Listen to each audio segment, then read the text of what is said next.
Hi, all you SPMEs out there. Today's question has 3 answers, and you're going to want to stick around because I'm going to tell you the absolute perfect topic for your book that you're not going to want to miss. So let's get into it.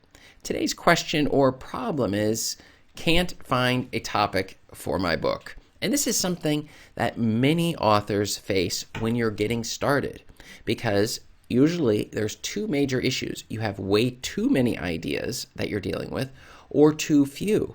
If you've got too many ideas, your head is completely you don't know where to start because it's like, well, I could write on this or I could write on that. And it could, whether we're talking a story or nonfiction, either way, you just have too many ideas going through your head and you can't figure out which one is the correct one.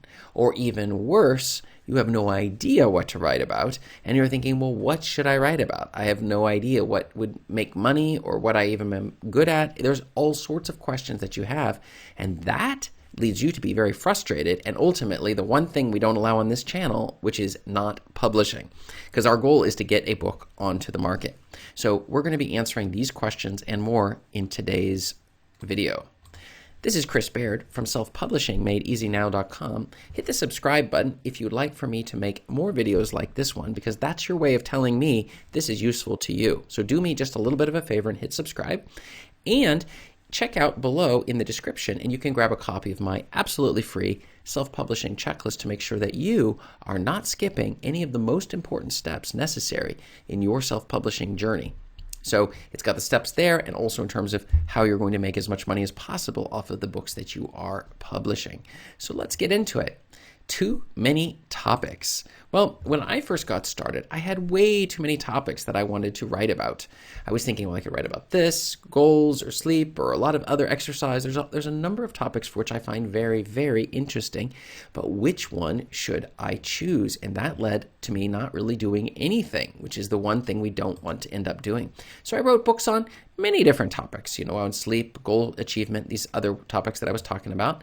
And the thing is, what happened was that my sales were terrible because I wasn't really sticking to a single topic and establishing myself as an expert on that one topic, but just jumping from topic to topic, and that ended up limiting the amount of people that I could reach as opposed to sticking to a single topic, or at least a single topic per pen name of the books that were being put onto the market. And so that was one of the biggest ones, which was jumping around is a bad idea. The second thing is I put out self-publishing books, and that did much, much better. And the reason is because I was sticking to the single topic. And somebody had pointed this out, that actually it's better to use different names for each of the genres or niches that you're trying to write into, as opposed to if you're doing one book on circus clowns and then your next book is on business and then your next book is on pet care. It's all over the place. So it'd be a question of, well, who knows all stuff about these things? In reality, you can still write helpful books. It's just best to have a different name being used for each of those to keep it clear in the mind of your reader. I remember watching a YouTube video of somebody who was teaching about entrepreneurship, but at the same time mixing in karate or taekwondo videos at the same time, and it brought about a level of confusion. I saw they ended up not doing those martial art videos as a result, and their viewership and subscribers started to go up as a result of that. Not mixing it together, it confuses your audience. It's just a bad idea. So that was what I found. I also put other books onto the market, but I used different pen names in order to do that. So I didn't confuse my reader, establishing expertise on the specific subjects, and that also helps in the general on the thing. In other words, I chose a single book topic. I did that, and then if you want to do others, you can, but really just start with one at a time and make sure something is getting on the market. And my sales started to go up about 10 times what I had seen before as a result of the sticking to a single topic per book. So this is a little tip that you're definitely going to want to do if you're in my situation dealing with too many topics, okay?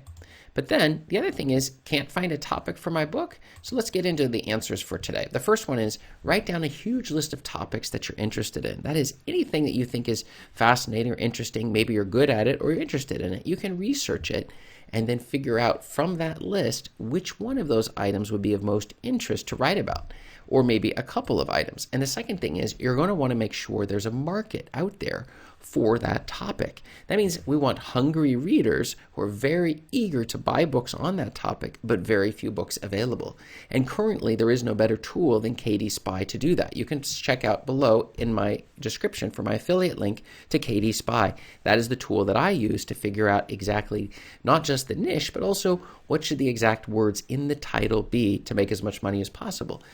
We don't want to be writing in a market that doesn't have any readers who are interested in it. And so we want that high sales volume with a low number of books on the market. And KDSpy is a perfect tool for finding that particular niche. And the secret answer of the day, it connects with this. It's the starving artist isn't a good idea. You don't want to find yourself having written a book on a subject for which nobody cares about, because some people like to read books, other people like to watch videos. There's a whole series of crowds. But those people who like to read, let's say, maybe it's funny cat videos or something, they may not enjoy reading a book on your funny cat or funny dog video, okay? So you're going to want to make sure that the market already exists. So what we're doing is we're going to start with a market and then find the things that we can write about. So we take all of the ideas from our list and then find out using KDSpy which one of those are going to be profitable for our specific market, and then we will move forward from that direction, as opposed to putting books on the market and hoping the best. And that includes something as important as the title and the keywords in that title to make sure that when people are doing a search on Google, on Amazon, our books are going to come up and the covers are looking great, the descriptions are great, and we're going to be seeing sales coming through because we're hitting specific markets of people who want to buy our books. And that is the secret answer for the day. So, are you having difficulty choosing a topic? If you are, I want to know, because it will really help me target making videos on this exact subject some more. So write yes below in the comments if you are, and write no if you are not having a problem. And also let me know if you find that there's too many topics and you can't figure out, because I can definitely help you out. And check up above me here for more video answers to your self-publishing questions. Thanks.